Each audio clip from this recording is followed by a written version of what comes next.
తాకట్లో ఉన్న మీ బంగారాన్ని విడిపించి ఆ రోజు ఆన్లైన్ రేటుకి కొంటాం. Sharma gold company. నమస్తే, welcome to weekend market outlook. నేను విష్ణు, ప్రస్తుతంతో పాటు certified financial planner and certified wealth manager Madhavi Reddy గారు ఉన్నారు. వారితో మాట్లాడదాం. నమస్తే మాధవిరెడ్డి గారు. నమస్తే అండి. నమస్తే మాధవిరెడ్డి గారు. నమస్తే అండి. మాధవిరెడ్డి గారు, బంగారం వెండి ధరల గురించి కాస్త డీటెయిల్ గా మాట్లాడుకుందాం ఈ వీడియోలో. గత 10 రోజుల క్రితం మనం చూస్తే వెండి దగ్గర దగ్గర 4,20,000 4,30,000 వరకు వెండి వెళ్ళడం జరిగింది. అండ్ 24 క్యారెట్స్ టు 10 grams విషయానికి వస్తే దగ్గర దగ్గర 1,85,000 దాకా వెళ్ళింది. అంటే 2 లక్షలకి ఇంక చెరువులో ఉంది అనుకున్నాము. బట్ ఇప్పుడైతే మాత్రం ఆల్మోస్ట్ వెండి విషయానికి వస్తే ఒక 60% డౌన్ తగ్గడం జరిగింది. వెండి ఏమో ఇప్పుడు ప్రస్తుతానికి 2,52,000 ఉంది. అండ్ బంగారం ఏమో 1,55,000 వచ్చింది. సో చెప్పాలంటే గత 4-5 రోజుల నుంచి బంగారం వెండి ధరలు భారీగానే తగ్గాయి అనుకోవచ్చు. సో మరి తగ్గడానికి గల కారణాలు ఏంటి? సో తగ్గడం అనేది కాకపోయినా ఒక్కసారి తగ్గడం అనేది కొంచెం టఫ్ గానే అనిపిస్తుంది అండి. అంటే 5-6 days లో మనకి దాదాపుగా 50% కరెక్షన్ సిల్వర్ లో అయితే 50% కరెక్షన్ అయితే వచ్చిందండి. ఒక్కసారిగా షాక్. అంటే పెరగడం కూడా అలాగే పెరిగిందిలేండి. అంటే పెరగడం కూడా ఒక్కసారిగా ఒక 1 month లోని మనకి 40% రిటర్న్లు రావడము అట్లా ఈ విధంగా పడింది. ఇదైతే 1 week లో. అంటే పెరగడం అనేది చాలా టైం తీసుకుంది, పడడానికి మాత్రం అసలు టైం తీసుకోలేదు. జస్ట్ వీక్ లోనే మనకి 50% కరెక్షన్ అనేది వచ్చేసింది. గోల్డ్ కూడా ఆల్మోస్ట్, అసలు గోల్డ్ ఎప్పుడు ఇంతలాగా ఒకేసారి పడడం, గోల్డ్ అయితే పడదనుకుంటాం మనం, కనీసం పెరగకపోవచ్చు. మనం ఎప్పుడు గోల్డ్ గురించి పర్స్పెక్టివ్ ఎలా ఉంటుంది, గోల్డ్ ఒకవేళ పెరగకపోయినా కనీసం కిందకైతే రాదు, ఎప్పుడు అక్కడే ఉంటుంది, నెమ్మదిగా పెరుగుతూ వెళ్తుంది, లేదు అంటే పెరగదు అనుకుంటాం. కానీ గోల్డ్ లో కూడా 15% కరెక్షన్ ఇన్ జస్ట్ కొన్ని వీక్స్ టైంలోనే వచ్చేసిందండి. సో దీనికి మేజర్ రీజన్ ఏంటంటే మార్జిన్స్ బాగా పెంచారండి. అంటే వీళ్ళందరూ కూడా స్పెక్యులేటర్స్ అండి. సో స్పెక్యులేటర్స్ అందరూ కూడా ఇందులోకి బాగా ఇన్వాల్వ్ అయ్యారు. అంటే మనం రెండు డిఫరెంట్ గా చెప్పుకుందాము. ఇప్పుడు ముందు సిల్వర్ గురించే మనం మాట్లాడుకుందాం. సిల్వర్ లో చాలా స్పెక్యులేషన్ జరిగింది. సో ఎప్పుడైతే మార్జిన్స్ పెంచేశారో, అంటే మీరు ఒక ట్రేడింగ్ లోని ఫ్యూచర్స్ లో గానీ ఏదైనా మీరు ఒక కాంట్రాక్ట్ తీసుకోవాలి అంటే వాళ్ళు మార్జిన్ కట్టాలి.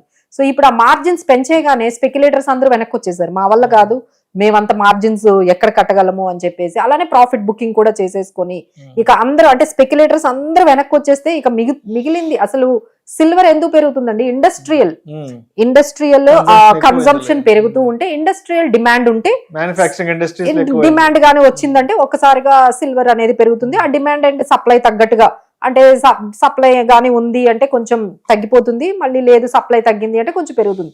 అంటే ఐదర్ డిమాండ్ అండ్ సప్లై కానీ లేకపోతే ఇండస్ట్రీకి సంబంధించిన డిమాండ్ బట్టి ఈ సిల్వర్ అనేది పెరుగుతుంది. కానీ అది అక్కడి నుంచి ఎవరండి పెంచారు దాన్ని? ఒకవైపు సెంట్రల్ బ్యాంక్స్ కొన్నాయి, తర్వాత ఒకవైపు ఏమో మీరు నేను ఈటీఎఫ్స్ ద్వారా బాగా అందరూ సిల్వర్ లోకి ఎంట్రీ తీసేసుకున్నారు. ఒక 1 year నుంచి సిల్వర్ లోకి ఈ ఇండస్ట్రీ వాళ్ళు కాకుండా మనం ఎంట్రీ చేయడం అనేది స్టార్ట్ చేశారు. ఇన్వెస్ట్మెంట్ కోసం లాస్ట్ జూన్ జూలై నుంచి ఎక్కువైంది.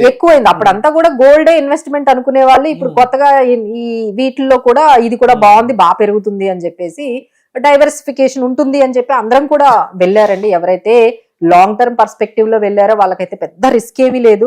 బట్ ప్రాబ్లం అంతా ఎవరికి వస్తుంది అంటే, ఎవరైతే షార్ట్ టర్మ్ గా ఒక 1 month లో కొంత సంపాదించేసుకోవాలి, లేదు అంటే ఈ ట్రేడింగ్ లోకి వెళ్ళిపోయారండి. అందరూ కూడా ఫ్యూచర్స్ ట్రేడింగ్ లోకి వెళ్ళిపోయారు. సో అక్కడి నుంచి వాళ్ళు లాసెస్ అంటూ బుక్ చేసుకొని ఉన్న వాళ్ళందరూ బయటకి పక్కకి వెళ్ళిపోయిన వెంటనే మళ్ళీ సిల్వర్ అనేది యాజ్ ఇట్ ఈస్ గా ఆ ప్రైస్ కి మనకి కనిపిస్తూ ఉంది. అలానే ఇంకొక మనము గోల్డ్ గురించి, దానికి డిఫరెంట్ డైనమిక్స్ అండి. గోల్డ్ ఎప్పుడు కూడా రిస్క్లు పెరిగితే పెరుగుతుంది, రిస్క్ తగ్గితే తగ్గుతుంది. ఇక్కడ ఏమంటున్నారు, యుఎస్ లో ఇరాన్ వాళ్ళందరూ కూర్చొని మేము అసలు యుద్ధాలే లేకుండా చేస్తాము, ఇక భవిష్యత్తులో యుద్ధాలు రాకుండా మేము కూర్చొని మాట్లాడుకుంటాము. సో ఎప్పుడైతే ఇలా రిస్క్ తగ్గిపోతుందో ఇంకేమవుతుంది సార్ గోల్డ్?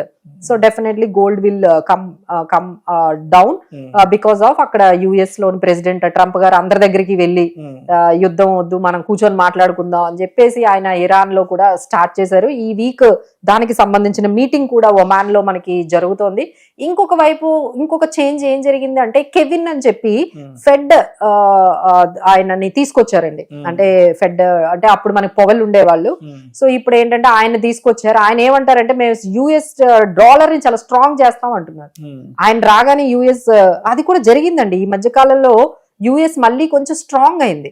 సో ఆయన ఏం ఒక్కటే యుఎస్ డాలర్ ని స్ట్రాంగ్, ఇది అసలు అంతా స్టార్ట్ అయింది గోల్డ్ పెరగడానికి ఎందుకు అంటే యుఎస్ డీడాలరైజేషన్ జరిగి యుఎస్ డాలర్ పడిపోతోంది కాబట్టి ఆ ఇన్వెస్ట్మెంట్స్ అన్ని కూడా మేము గోల్డ్ లో పెట్టుకున్నాం. ఇప్పుడు ఈయన వచ్చారు కొత్తగా, వచ్చి మేము యుఎస్ ని స్ట్రాంగ్ చేస్తాము, యుఎస్ డాలర్ ని స్ట్రాంగ్ చేస్తాము అని అనగానే మళ్ళీ ఏమవుతుంది, ఈ గోల్డ్ నుంచి ఇన్వెస్ట్మెంట్స్ అన్ని కూడా మళ్ళీ యుఎస్ డాలర్ బాగుంది, అలానే యుఎస్ లో హై ఈల్డ్స్ ఇస్తున్నాము, 4% వరకు అక్కడ ఈల్డ్స్ ఇస్తున్నారు అంటే గోల్డ్ మీద ఎటువంటి రిటర్న్స్ రావండి. గోల్డ్ మీద ఎప్పుడు కూడా మనకి రిటర్న్స్ రావు, ఓన్లీ పెరిగితే డబ్బులు వస్తాయి కానీ బట్ దానికి రెగ్యులర్ ఇన్కమ్ అనేది ఏమీ ఉండదు. సో ఇక్కడ మనకి రిటర్న్స్ 4% అలా ఇస్తాము అనగానే అక్కడ నుంచి కొంచెం వెళ్ళిపోవడం. సో ఈ విధంగా ఈ జియో పొలిటికల్ టెన్షన్స్ తగ్గడము, యుఎస్ డాలర్ అనేది కొంచెం స్ట్రాంగ్ అవుతుంది అని సంకేతాలు రావడము, ఆ తర్వాత ఈ మార్జిన్స్, ఈ ప్రాఫిట్ బుకింగ్ జరిగి అంతా కూడా స్పెక్యులేషన్ కూడా కొంచెం తగ్గిద్దామని కొంత డిసైడ్ అయ్యారండి. ఇండియాలో కూడా మార్జిన్స్ పెంచారు ఎక్స్చేంజెస్ లో, ఎవరైతే ఇలా స్పెక్యులేటివ్ చేస్తున్నారో. అలానే చైనాలో కూడా అక్కడ కూడా మార్జిన్స్ పెంచారండి, స్పెక్యులేషన్ ఎక్కువైపోయిందని చెప్పి. సో అందరూ ఇప్పుడు వెళ్ళిపోయారు, వెళ్ళిపోయిన తర్వాత ఇక ప్రైజెస్ కాస్త ఇప్పుడు కూల్ ఆఫ్ అయ్యాయి. సో లాంగ్ టర్మ్ పెట్టుకునే వాళ్ళ ప్రాబ్లం లేదు కానీ ఇలా అప్పులు చేసి కొంచెం ఈ సిల్వర్ గోల్డ్ ఇట్లా ఎవరైతే పర్సనల్ లోన్లు తీసుకొని గోల్డ్ మీద లోన్లు తెచ్చుకొని మళ్ళీ గోల్డ్ లో పెట్టుకున్నారు, ఇలాంటి వాళ్ళందరికీ కూడా కొంచెం ఇది గట్టిగానే జర్కండి. బట్ ఎవరైతే లాంగ్ టర్మ్ గా మీరు ఒక 5 years కి మీరు గోల్డ్ కొనుక్కున్నారో వాళ్ళు ఎవ్వరు భయపడాల్సిన అవసరం ఏమీ లేదండి. ఎందుకంటే ఫ్యూచర్ లో మళ్ళీ కూడా ఇవన్నీ డిమాండ్ పెరుగుతూ ఉంటే డైనమిక్స్ మారుతాయి. బట్ ఇప్పటికిప్పుడు కొనుక్కొని ఇప్పుడే ఒక 20% 30% ప్రాఫిట్లు తెచ్చేసుకుందాము ఈ గోల్డ్ అండ్ సిల్వర్లు అంటే వాళ్ళకి మాత్రం కొంచెం కష్టం అనే చెప్పొచ్చు. Thank you so much.